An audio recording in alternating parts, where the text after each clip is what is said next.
আসসালামু আলাইকুম। Hello guys, কেমন আছেন? আমি ভালো আছি। আজকের রেসিপি আমার কচুর শাক ঘাটা। এই যে কড়াই দিয়ে দিয়েছি, এখন শাকগুলো কড়াইয়ের মধ্যে দিয়ে দেব। এই যে আমি দিয়ে দিচ্ছি, দেখুন।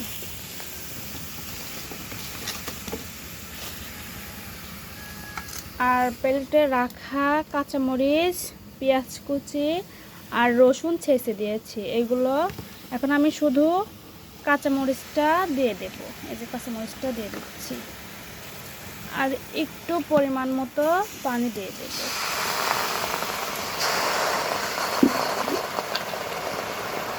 এই যে পরিমাণ মতো লবণ দিয়ে দিচ্ছি।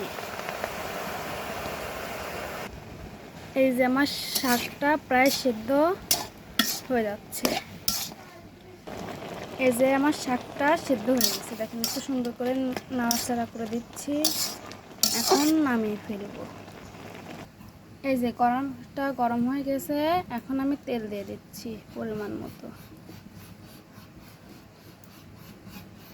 এই যেখানে পেঁয়াজ কুচি, রসুন ছাঁচা আর ইলিশ মাছ আছে, আমি এই ইলিশ মাছ দিয়েই আজকে কচুর শাক ঘাটি করব। তেলটা গরম হয়ে গেছে, আমি এখন দিয়ে দিচ্ছি পেঁয়াজ কুচি আর রসুন ছাঁচা।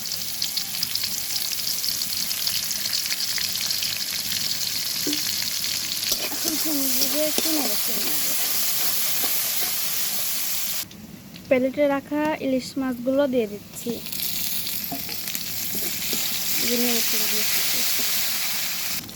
এই যে পাঁচফোড়ন দিয়ে দিচ্ছি, গুলো ঢেলে দিচ্ছি। এই এখন ঢেলে দিয়ে একটু সুন্দর করে নেড়ে চেড়ে নিচ্ছি।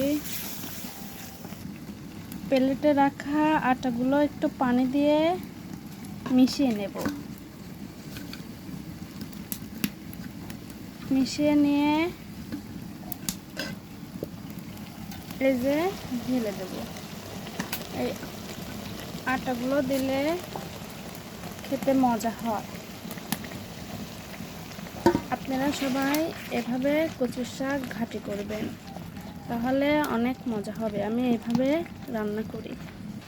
এই যে আমার রান্নাটা শেষ প্রায়, এখন কিছুক্ষণের মধ্যে নামিয়ে ফেলবো।